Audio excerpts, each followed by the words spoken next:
Good afternoon, everyone. Illinois Extension is happy to host another Rural Partners webinar today. We are welcoming the beginning of a series in hemp and cannabis in Illinois. We are looking at perspectives with production and challenges, policies, local tax implications as well, and a lot of other neat pieces of information that community leaders need to know about in regards to how we have now had this new opportunity for this type of economic activity. Excuse me, economic activity.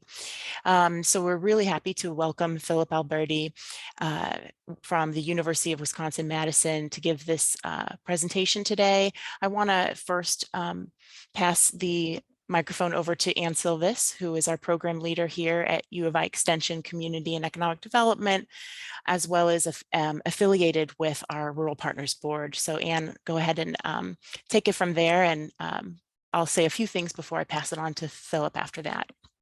Thanks, Nancy. So I work for University of Illinois Extension. I'm the program leader and assistant dean for community and economic development. But today I'm also wearing my hat as Rural Partners board member. Rural Partners is the Illinois Rural Development Council, and Rural Partners and Extension work together to identify topics and speakers for this series of webinars.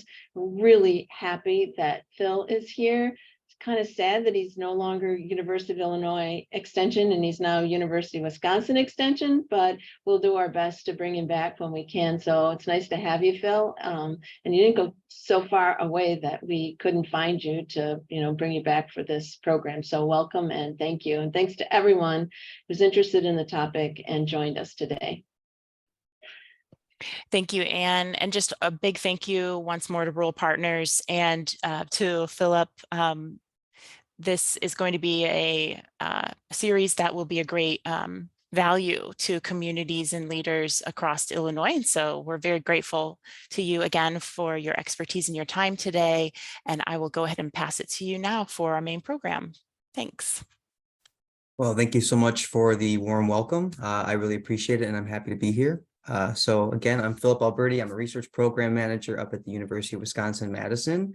And I'm going to talk today about hemp production, perspectives, and challenges.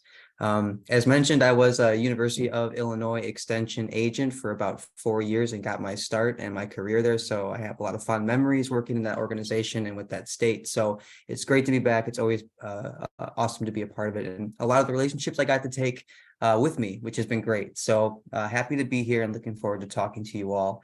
It's going to be kind of an all-encompassing talk, very base level, though. I'm hoping to be a good introduction for those who are new to this, but also provide some insight for those who are more experienced or understanding of the topic at hand. So with that, let's get started. Today, we're going to talk a little bit about hemp overview, looking specifically at the differences between production systems.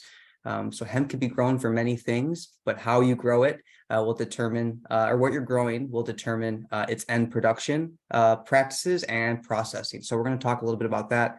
We're going to talk about barriers for the industry, production, processing, and the consumer perspective, and looking at this kind of from our growers and our regulators' perspective on the challenges that we're experiencing. And I'm also going to talk a little bit about ongoing research in the region across the Midwest. And opportunities for collaboration for those who are looking to get involved with research, perhaps maybe decrease some input costs, those barriers to production for hemp by partnering with us. And I'm hoping that we can continue to develop these projects as not just a state by state, but more of a regional collaboration. And so looking forward to talking more about that.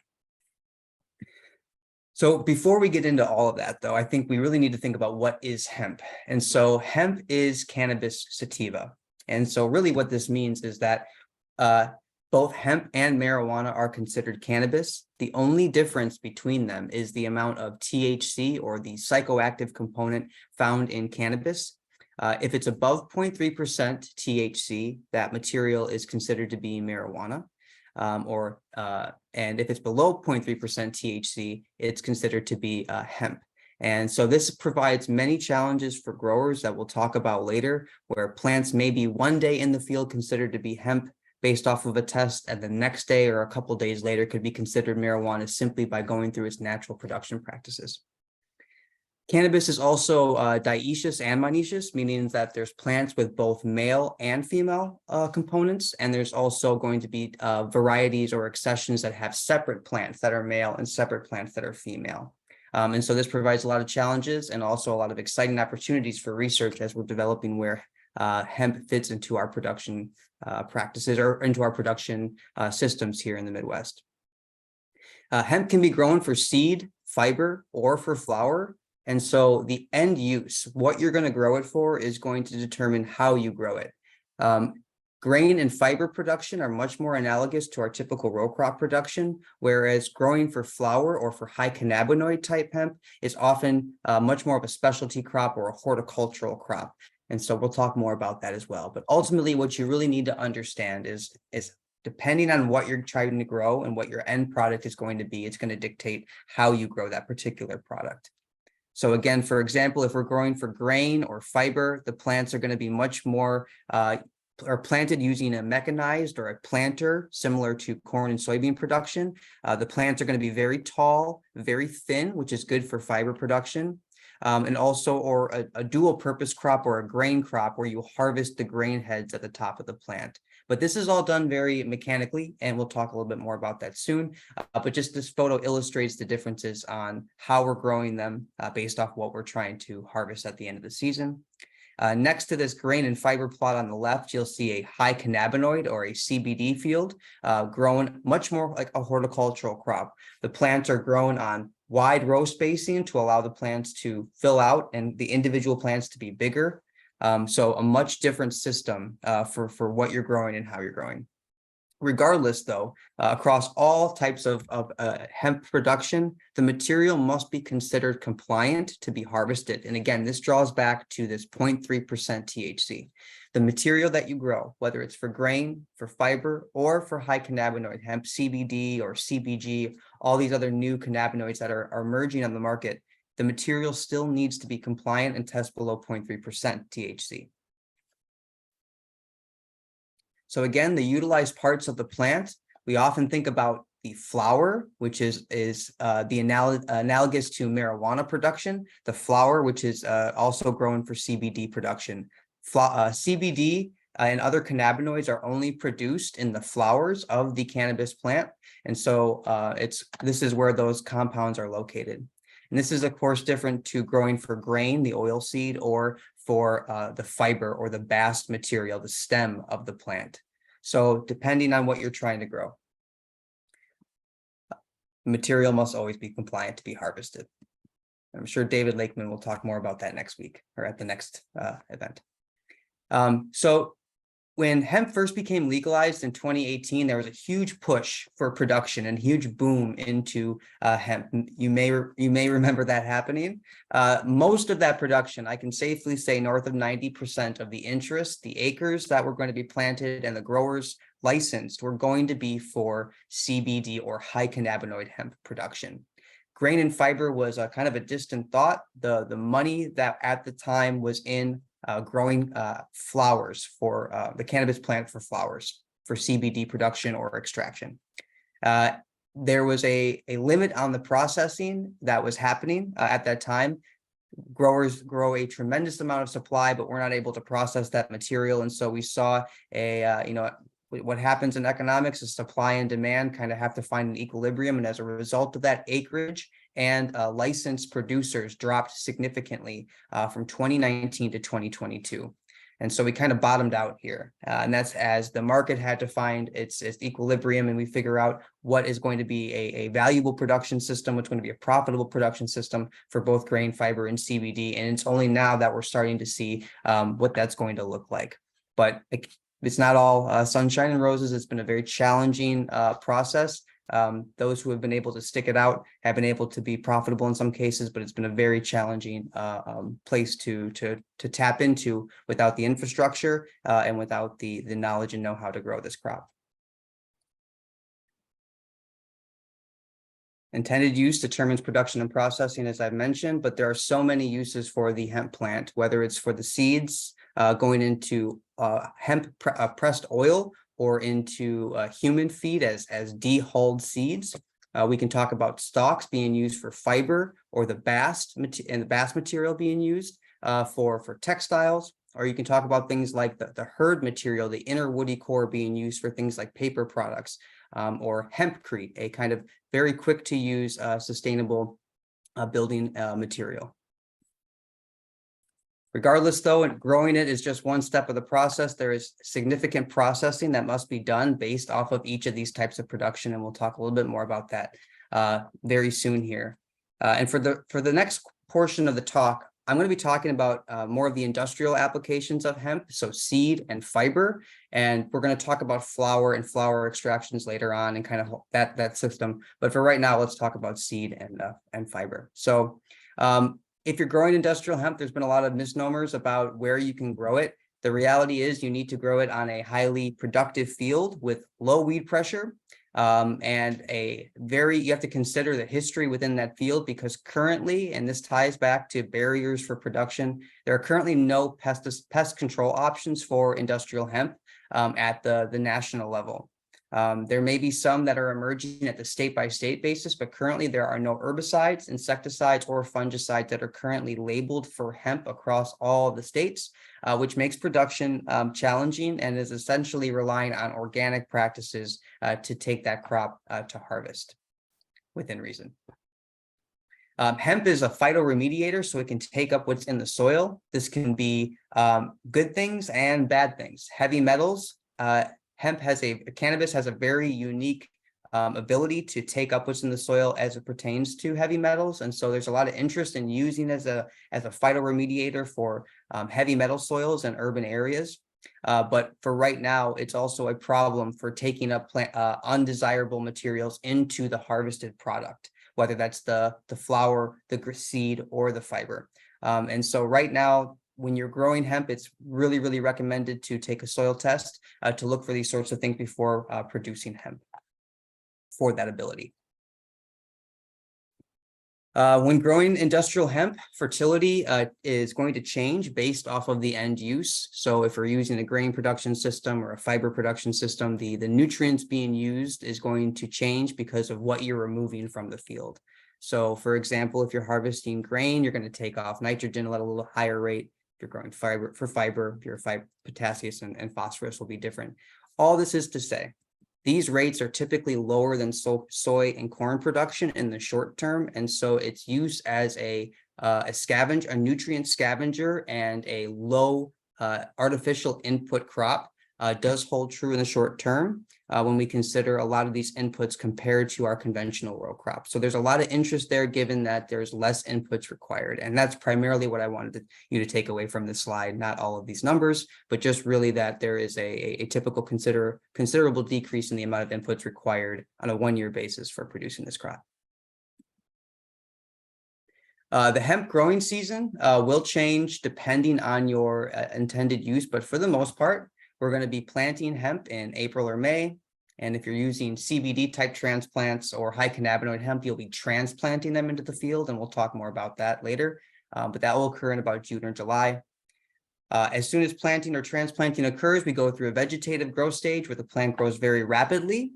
It reaches a point where it begins to flower. The male and female plants will show themselves. And then we take that to harvest after pollination and seed set has occurred. But again, production depends on your end use. So if we are going to be harvesting for fiber, the time at which fiber will be chopped is right at flowering. So before the seeds get produced. And if you're going to be harvesting for grain, you need to allow that material to continue to grow through seed production, through senescence, and then you can harvest it mechanically using the combine. So the timing of going for fiber or grain will be quite different, and the machinery required is different as well. And I have some images to show you shortly about that. But just to give you an idea of the overall growth cycle. So again, there's a lot of information here, but really what we want to understand is that fiber hemp is planted using conventional row crop machinery. So a grain drill is probably your best bet.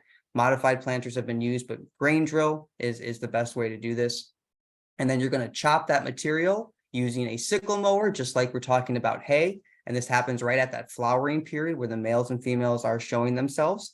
The material is then allowed to ret in the field, which is a period of breaking down those natural fibers for about 7 to 21 days in the field, depending on field conditions. And that material can then be baled up. And that is generally how fiber hemp is grown. So we plant it, we cut the fiber when it's flowering, we allow it to dry in the field as a process known as retting. In the Midwest, we can do a process called field retting because of the wet and dry cycles, allows a dew to form, which provides the right conditions for the material to break down. Drier states are not able to do this nearly as well and have to resort to a chemical or a external sort of retting process, which can be quite costly. So benefits of growing hemp in the Midwest are the natural conditions in which we grow it. So fiber harvest is done using a sickle mower. And then that material again is that is allowed to ret in the field before being baled. So sickle bar or a disc mower, these are just common equipment that's used. And I show this because I want to demonstrate how similar industrial hemp production is to the many large scale operations and farming that we do here in the Midwest. This is the type of hemp that is suited to the region given our skill sets as growers. And I think that just is really starting to be evident here. So fiber harvest, this is that retting process that I was talking about, and we can see how the material changes colors, it breaks down. It can take several weeks for this to occur, but we are allowed to do this thing called field retting, which is again a huge benefit and reduced costs. Additional retting processes are water retting or chemical retting, but these are very expensive in many cases and in some times can be detrimental to the environment. The material is then baled, and then that fiber, the hemp stalks are sent off for processing. And we're going to talk a little bit about that. So after the hemp is harvested from the field, we get, for fiber specifically, we get several different processing routes that we can go. But the most important thing here is really that there are a lot of different steps that will go in based off of the hemp's end use. The first step and most critical is called decortication. Decoring the plant is separating those fibers from the woody core known as the hurd. Okay. So after we process that bast fiber into that and separate that bast fiber and the hurd out from one another, it can go through further refining to the process or to its end product. But you can see that there are several steps along the way. Decortication and secondary processing has been the #1 limiting factor in why hemp has not taken off for a fiber component within the Midwest as of yet. There's a lot that goes into it. You need to be close to a decortication facility or have the means to transport your material. And there has not been significant pushes for decortication plants in the region. There are, however, operations that are happening outside of the Midwest where states are providing funding from the Departments of Agriculture to develop hemp processing, specifically decortication, to help build this up in kind of this community and economic development way. That's very important. So things that are just limiting is really these steps of processing. We can grow it very well here. We've seen it, we can do it, but this process of decortication and secondary processing is really where we are finding the biggest gaps and barriers to entry for this industry here in the Midwest. So many options for this, but just really wanted to emphasize barriers to production or processing. Decortication is a process to separate the fibers, the bast, which is the more valuable component typically, from that woody core, the hurd. It's done by essentially crimping the material with a high speed and vibrations that will separate the materials out, and it spits out the fiber and separates the hurd. You can also collect dust pellets from the process if you have the correct means to do so. So there can be many byproducts that can be used from a decortication process. This equipment is very expensive to get to you, even on a small scale, to do kind of a vertically integrated system. So again, decortication has been a huge limiting factor in production here in the Midwest. But fiber hemp has made a huge push here, specifically for textiles. We see companies like Patagonia going off and doing an entire hemp line to kind of promote its use into its clothing. So there's been kind of a large effort, I think, on kind of the global scale to see hemp as a sustainable, potentially sustainable cropping option. And one of the more fascinating components, what fiber hemp can be used for, and I believe it's being done by BMW over in Europe, is using fiber hemp to make composites for the car doors. It is thinner, lighter, and stronger than steel when used in the proper composites, which is fascinating to me. So just some of the things that we're starting to see. There's been airplanes made specifically from hemp, and the materials that this kind of composite after using polymers and high intensity heat and pressure to create this kind of new product. Hemp for rope, paper, cardstock, insulative material, all things that fiber or hurd hemp can be used and processed into. This is actually an example of hempcrete, a very quick, easy to use, lightweight insulated material for short-term buildings or housing. And this is actually the hand that belongs to Professor Mark Taylor at the University of Illinois, who his projects are to create hempcrete, uses hempcrete in his projects to evaluate its thermal conductivity and its actual utility in construction and architecture projects. So very cool.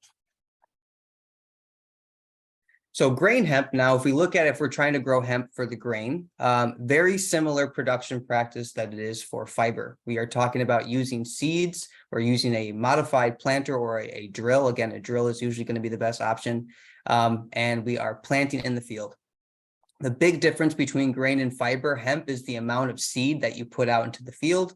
So the only thing that really changes is that if you're growing for fiber, you're significantly increasing the amount of seed that you're putting out into the field. This is because fiber hemp likes to be very tall and very thin. We're looking at pencil diameter stalks. And so more competition, increased seeding rates leads to taller, thinner plants. And because we're harvesting them before they produce these large grain heads, we're not as worried about lodging or issues with green snap throughout the season. So again, you're planting grain hemp the same way as fiber hemp, except you're just decreasing the amount of seed that you're putting out there, and obviously using different varieties that are designed for that type of production. The grain is harvested using a combine, and then there's often going to be leftover or residual material left in the field, that stalk that remains. And so we can do what's called dual purpose, where you're harvesting the grain first, and then you come back through and you harvest that fiber as a secondary product, value added. So grain harvest will typically happen in September, in some cases October here. It's a typically earlier harvest compared to our corn and soy. Hemp has an indeterminate growth, so hemp can be a challenge to harvest. Thinking like things like canola or carinata, smaller oil seeds that you have to harvest before the entirety of the plant is mature, leading to, if green seed and immature seed, which is just the nature of growing hemp. The seeds can shatter pretty readily and the birds love it. So it's interesting at the end of the season to see the birds out in the fields. But we're really looking at trying to harvest this material and get it off for processing very quickly, which is a challenge with grain harvest. So typically immediately after the grain is harvested, it needs to be taken to a facility to be dried using forced air instead of high heat. Just like soybeans, it's an oil seed. So high heat can cause the oils to oxidize and decrease their profitability, causing them to spoil and making them useless. So we talked about hemp production from a fiber component. We talked about fiber processing. We talked about seed production, and now we're talking about seed processing. And this all ties into, again, barriers for production, right? Why are we not growing this in significant acreages? Why are there not more of this going on in the region? And it's because of these barriers. It's a new crop with a very, very with a lot of challenges and a very interesting kind of history to get to where we are today. So these processing steps, specifically for hemp seed after it's been harvested, again, we can take the material and we can dehull it. And so hulled seeds are then typically used as as a human feed. You can find them in the health food section of your grocery store, high in protein. And then the material hemp seed can also be pressed for oil to create the high quality hemp seed oil, which is high in omega-3s and fatty acids, very similar to like fish oil. And then that material can then be used into pressed cakes. for protein. So a lot of steps along the way, a lot of uses for hemp seed oil or hemp seed and hemp seed oil, but just the steps to get there require cleaning the seeds, processing it or pressing that oil first, and then finding a way to press, dry and press that remaining material so it can be turned into some sorts of protein powder or a supplement. Grain hemp is very high in many essential nutrients. It's high in protein, fiber, iron. It's actually comparable, if not better, to many of the other seeds that are on the market. But despite this, and this is very important, hemp grain is still not an approved animal feed. So you can eat it, your kids can eat it, but right now it's not an approved feed additive for animals for human consumption. And until legislation and the research to support that changes, that's going to be a huge barrier for production as well. There's been a push for many organizations to allow hemp to be used as an animal feed, looking specifically at like the Hemp Feed Coalition, if you're interested in learning more about what they're doing and kind of their view on this. But really right now, this is something that would provide a lot of opportunities for growers, but there needs to be some steps before we can get to that place. So moving in now, we talked about hemp for grain and fiber. We're going to talk here about high cannabinoid hemp. So high cannabinoid hemp is grown from seeds or transplants. Typically, you can grow high cannabinoid hemp in both outdoor or indoor production systems. But we're going to focus primarily on outdoor production. Indoor is is kind of its own animal and would be a whole other talk to just talk about indoor production. But really what I want to demonstrate here is differences. So we're not planting using a planter. We're often, this is often going to be transplanting them by using by hand or using a transplanter, raised beds, black plastic culture, drip irrigation. That's the sort of thing that we're talking about here with outdoor production of high cannabinoid hemp. So hemp is grown, when it's grown for high cannabinoid hemp, it's grown for the flowers again. So this is a very important component of this, the female flowers only. So hemp is grown, males in a CBD or high cannabinoid hemp field must be removed because once they pollinate the female plants, they produce seed and then the cannabinoids decrease significantly, making the field virtually useless. So again, in a high cannabinoid hemp system, we're looking at harvesting the flowers of the unpollinated females. That's what this production system is. After that material is harvested, it can be dried and then bucked or processed further for quality. So when we think about this, we're talking about a process called drying and curing. These are processes which take the material, dry it down to an adequate moisture so it does not spoil, but then allows it to further be processed using this process called curing, which refines the product over time naturally. It's just a kind of a wait and see game with growing hemp when you cure it, but we'll talk about that in just a moment here. So the material, the flower is bucked, it's dried, it's trimmed, and then it can be either sent off for smokable flower or high quality flower, or it can be sent off for milling and extraction or rolling into pre-rolls. And this is both in the marijuana space as well as into the CBD space, high cannabinoid hemp space. So extracting that biomass and that goes into extraction, and that's where you start to see things like CBD oils and gummies and capsules and all those sorts of things. So an important part for those of you looking to get involved in the growing of high cannabinoid hemp, one of the biggest issues and things that's overlooked when getting involved is this step right here. This is the drying and curing process, where you take the material from the field, you allow it to dry, and then you have to do a process called curing. And these are time intensive.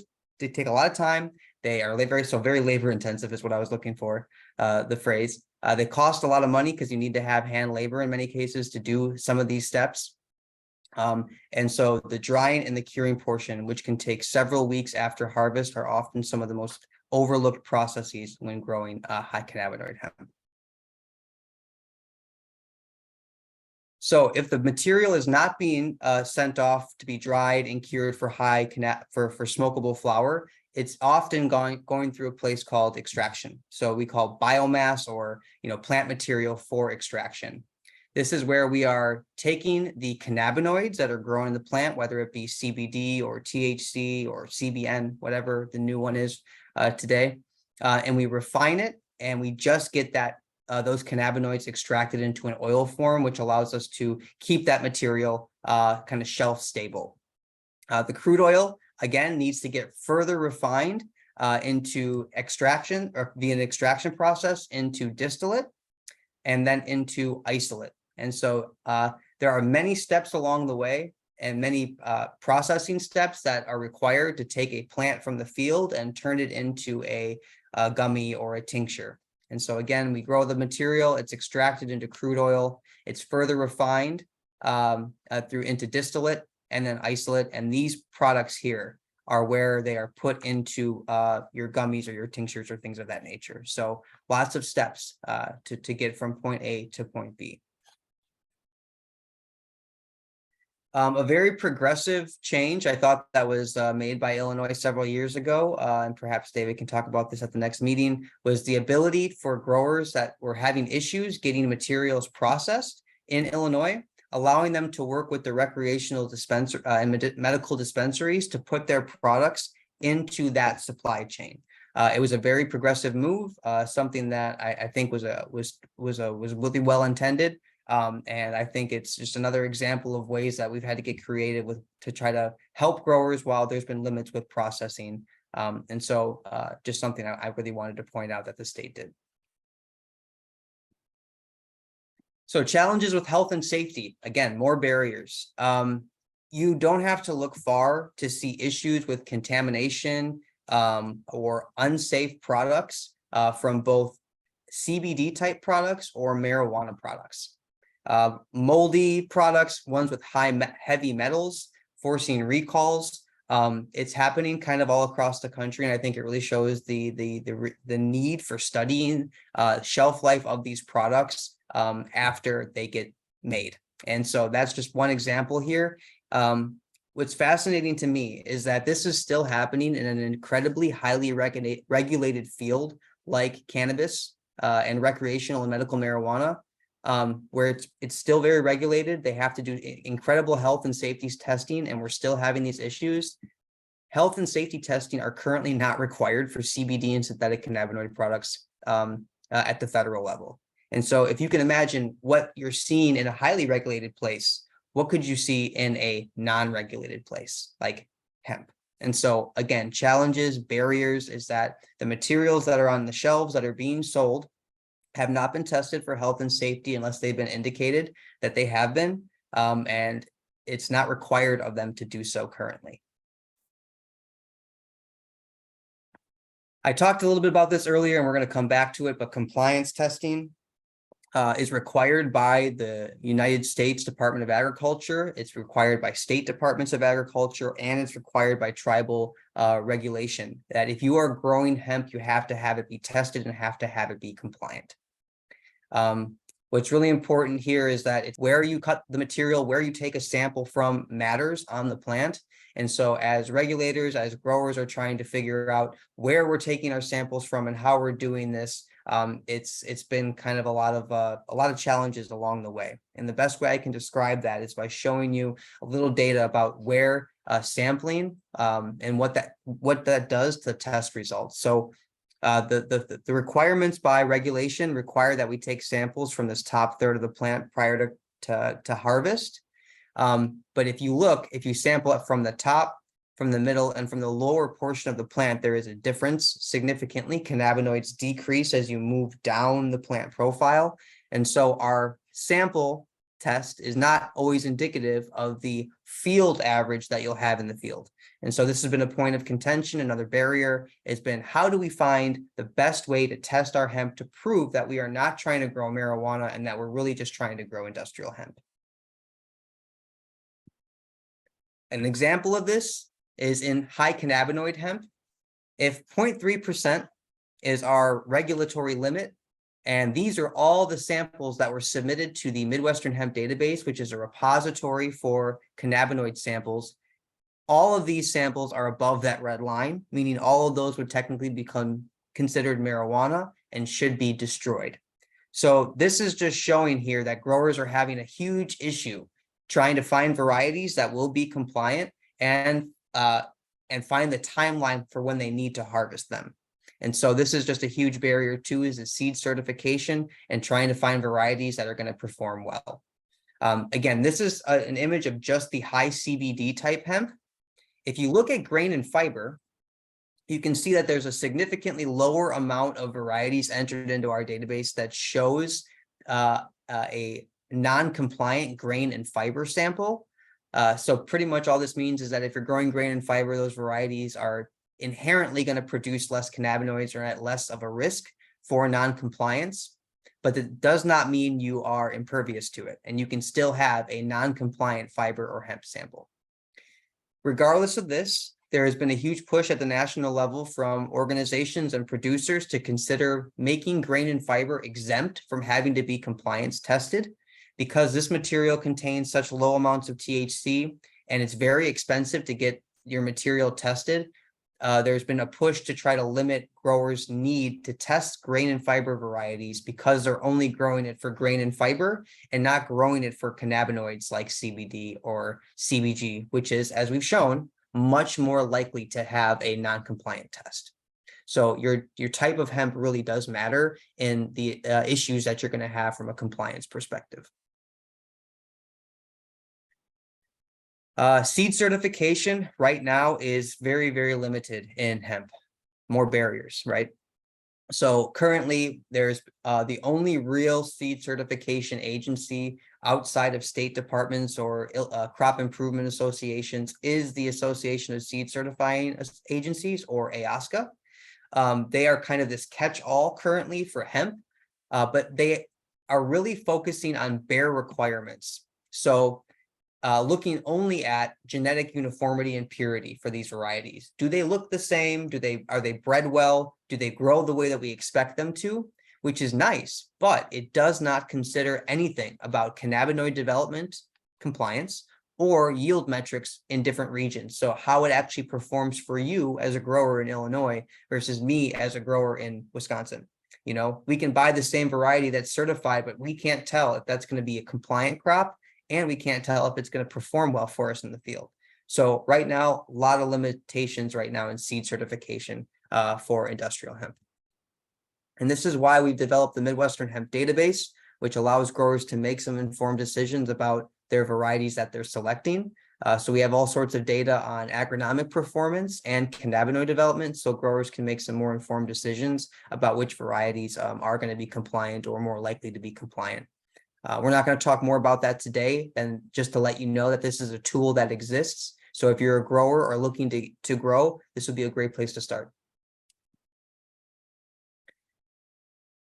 So what I would encourage for folks to do is look for ASCA certified varieties, then evaluate them on their performance to see if it's going to be a good fit using the Midwestern Hemp Database, and looking at agronomic performance in addition to cannabinoid development, and then use that to make your final decision.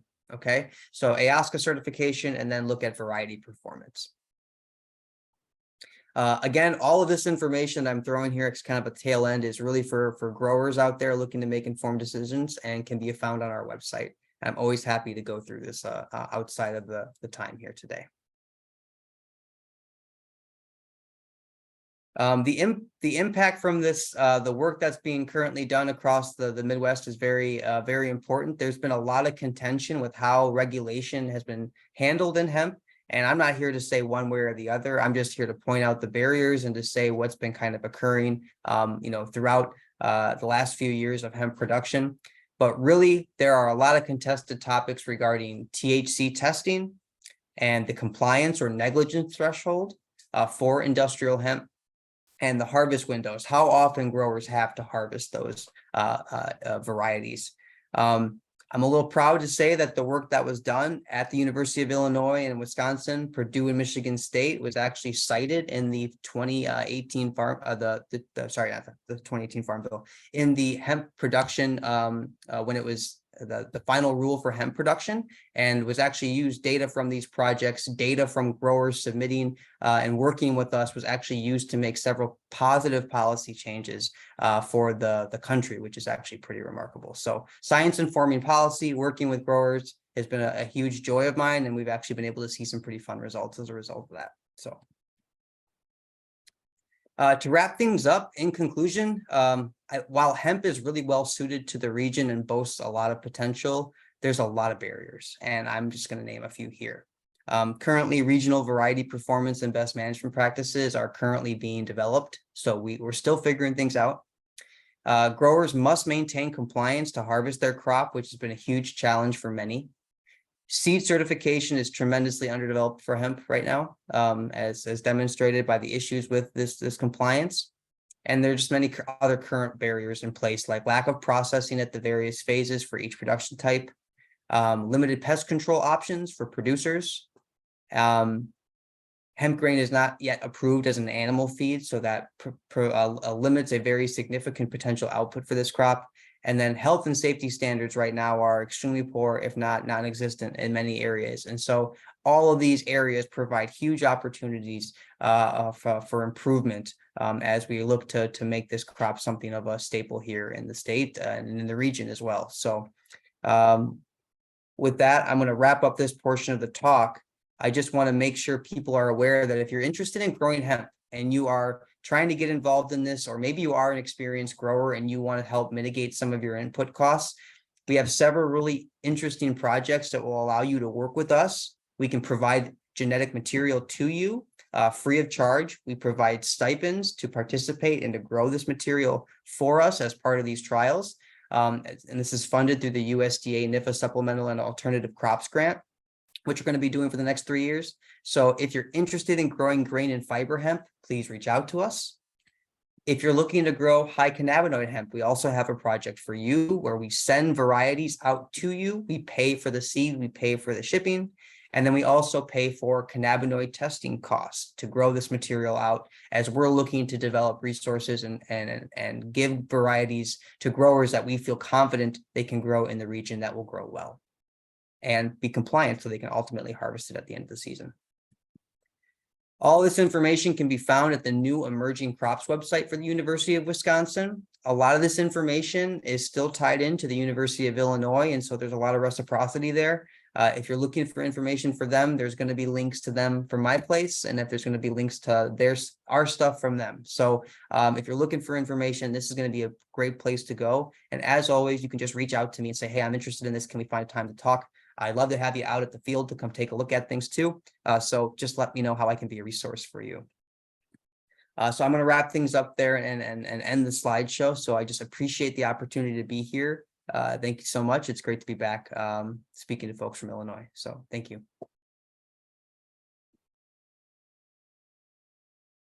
Thank you, Philip. That was really thorough, and we are very grateful for all of the information you presented today. Want to give everybody a moment and remind them that they can put questions in the chat.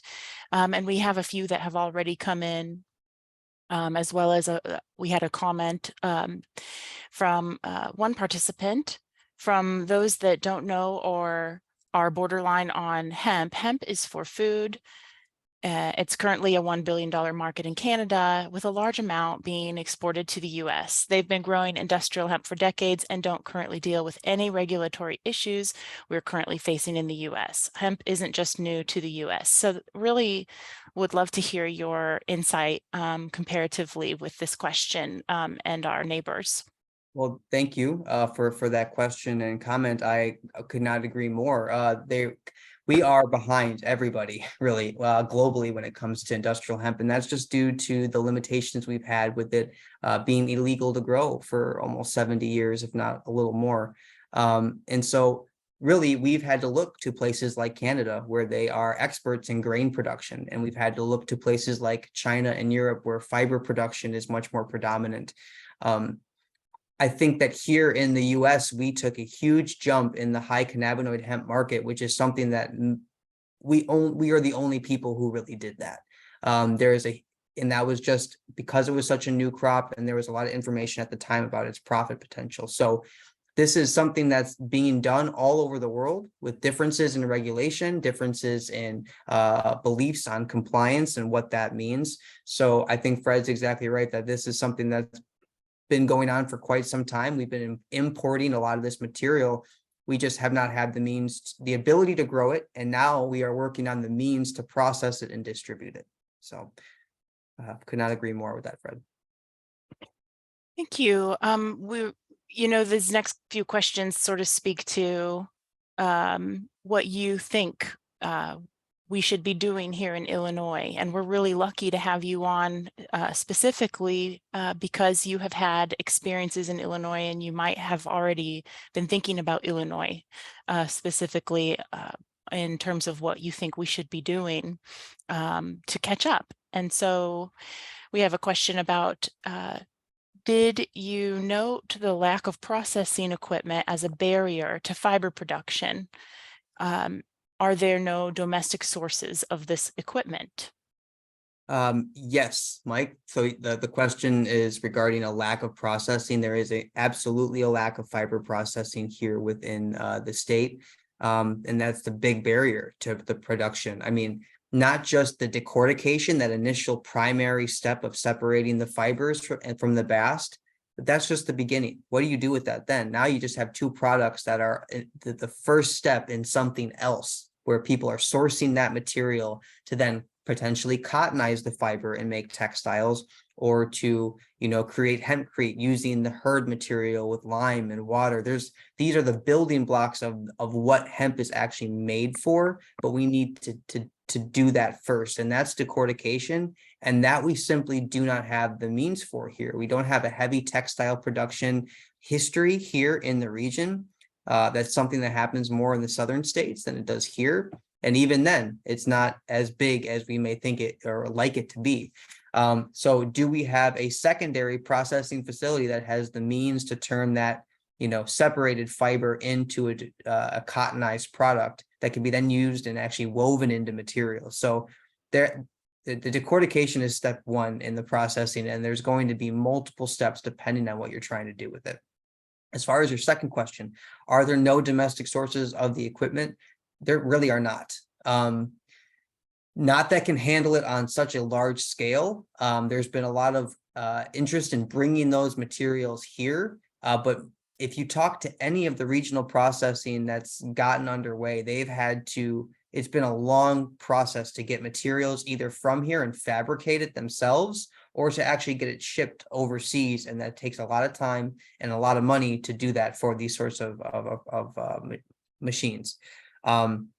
With that being said, there's been more of an increase in farm equipment designed for hemp here in the States that's locally available. But if I'm being quite honest with you, in many ways, it's just retrofitted equipment that we already have that's being labeled for hemp and sold for 3 times the price. So, there's a lot of that's going on here. But yeah, the barriers are that we just don't have the processing. We don't have a history of the processing for fiber necessarily before this, and we don't have a means to get machinery here because it's not cheap and it's not easy to do. Thank you. It's really a great reminder, when we look at sort of some of the different aspects in which we want to have better industry for, whether it be respectively in energy or other sectors, we see this implication for businesses, such as, who's going to supply retrofitted materials for retrofitting, and all of those smaller ideas around how to get everything sort of pieced together so that we've got a little bit more of like what you were mentioning, locally sourced means of production. So I'm wondering if you had thought even any more about what you envision or what you would like to see in Illinois. If you could wave a magic wand, what would be some of the things you would like to see start developing in Illinois?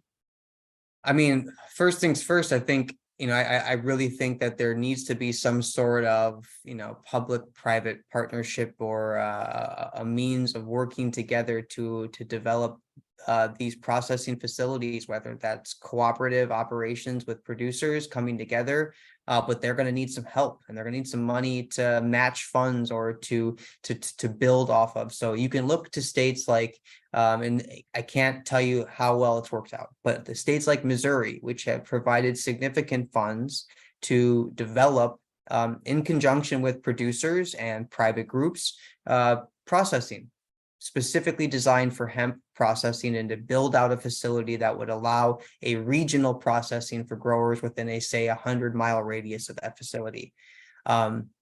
Even starting on a small scale with a smaller decortication machine and building out that way, I think there's going to need to be some sort of coming together, and where it's not going to be all on one person, because that's simply not going to be the case. I think too, with that, everything coming together, a cooperative approach is probably the best way, in my opinion, because of what we've seen over the last few years of the chicken or the egg. Do we get a processing facility here and then try to get growers to grow, or do we get growers to grow and then say this is the place to do it? And just there hasn't been a lot of success when you're trying to build out those things separately in a small area, or a large area for that matter. So if I could wave a magic wand, I think it would be something similar to that effect, where, it's a state department or the federal government providing opportunities. I think at the state level would be ideal, and providing funds on a match basis, or a, percent match basis, to encourage growers and private entities to come together to develop, research or processing facilities, specifically with an R&D component, and that ties into the university as well. We have a chance to build out this industry and to do something very new, which we don't get a chance to do very often. I mean, how often do you get a brand new crop? It's not new, but how often do you get a brand new crop to evaluate and that has real potential, that we've grown before and we did very well back in the 20s, 30s, and 40s, and that we can see that it has a lot of benefits. So I think that would be my big magic wand, would be that. Second, seed certification, working with the state to come up with varieties that we feel are good from an agronomic perspective, that are going to produce well, but also make it easier for growers to grow it. It's really hard when you're a grower and you're trying to scrape by as is on current corn prices. Input costs are consistently rising, and then you have to pay a $400, and that's on the low end, test to harvest your material, just to say you might have to have it destroyed because it's slightly above a 0.3% threshold. There needs to be a communication with, is there intent there? I think, are you growing a variety? Is there some sort of performance-based metric that we could use, which I think there is, on performance of these varieties, and eliminate them from having to be tested, provided they're clear intent. So I think those would be a few of the biggest things that I think, if I could off the top of my head say, would like to see injected into the state or into the federal hemp program, would be those. Yeah, that's great. And it definitely relates to the next question we had about, Anne asks, where would you like to see federal or state investment support growth? You mentioned seed variety certification, research and development for processing, policies around the intent to grow, and experimentation or testing deregulation. Is there any other sort of area you feel investment should be made on the part of the state or federal government? Animal feed, I think more interest in. I'm not here to say that it's the way to go, or that it needs to be that way, but I think we need to study it. It's done elsewhere.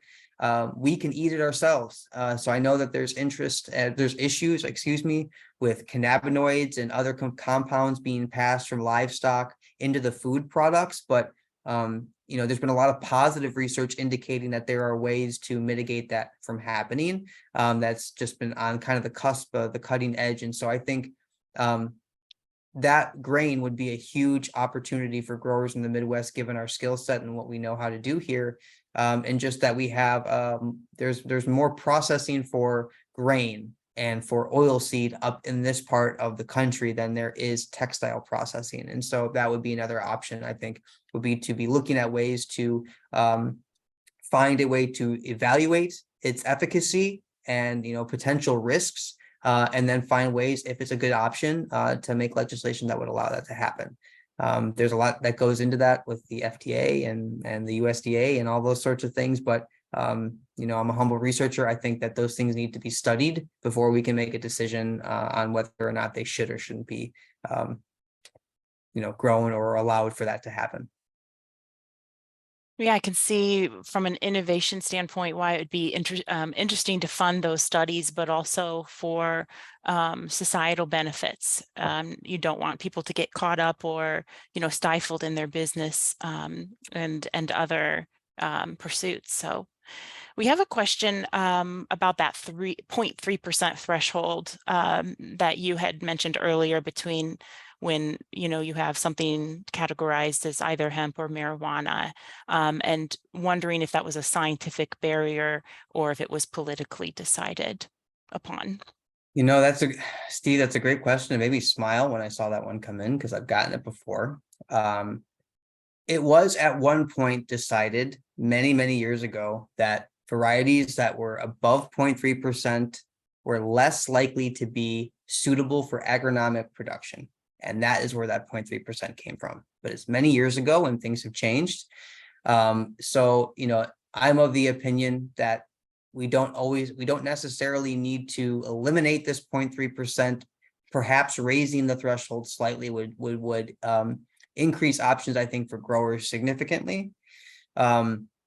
So, it's a tough thing because there's a push out there for exemptions, and I don't believe in exemptions. I believe in performance-based standards. And so I think there needs to be some sort of two-pronged approach where we are potentially raising the limit slightly and then also considering a variety's performance. And if it is very certain that that variety is not going to exceed that 0.3% or whatever the threshold ends up being in the long term, whether it's 0.5 or it gets raised to 1, which I don't think will happen, but I think there's going to need to be some sort of kind of compromise on what that threshold is and how we're forcing growers to abide by it. Because it's tough. It's being a farmer is tough. You're scraping by as it is with the bottom line, and these additional tests make it very challenging and is a huge barrier for production. Thank you so much. Want to give Micah an opportunity to put the poll up for those who can let us know what sort of knowledge gain they got from the program today. We really appreciate that feedback for our programmatic purposes, and really want to just see if anyone has any other questions that they'd like to ask at this time. Otherwise, Dr. Alberti, I would wonder if you have any sort of takeaways that you would like to leave folks with. And of course, we invite you to the following webinars for the second and third part for your series too, and your participation there as well. But yes, any parting comments from you?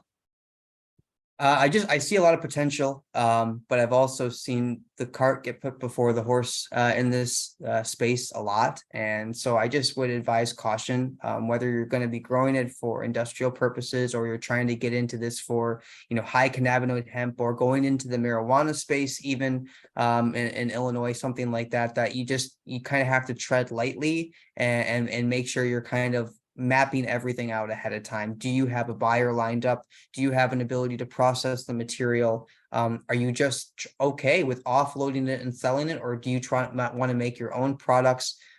There has to be a holistic view, and I just think that there was a lot of gaps that got missed on the first go around, whether it was for CBD or for grain and fiber and everything that goes into it. It is not by any means the easiest crop to grow, and it's certainly not the easiest crop to harvest. So just making sure you are being cognizant of that and start small, very, very small, to see if this is going to be a good option for you. Easy ways to do that are, work with us, come reach out, come see our field days, come talk to us and see if this is something that you'd like to get involved with. And if there are opportunities for us to partner, the sky's the limit there. So I think it's a great place to be. I certainly have a joy working with this crop every day because it is always something new, but it's going to be a while, I think, before we get to a place where we want to be from a production and processing component. And it's just going to take a little bit of time, and the regulations have to get caught up with that too. Thanks, and we're very curious about any sort of additional insight you'll have towards the end of the series too. So we hope that you'll join us if you can for the remaining webinars that we have in our series today. That information we will be sharing out in our follow-up today. I want to thank everybody for joining us and for coming on today to listen to Dr. Alberti and for participating in this series so far. Want to let you know that the second webinar is going to be on September 20th. And the third will be on October 12th. Those are both going to be at noon.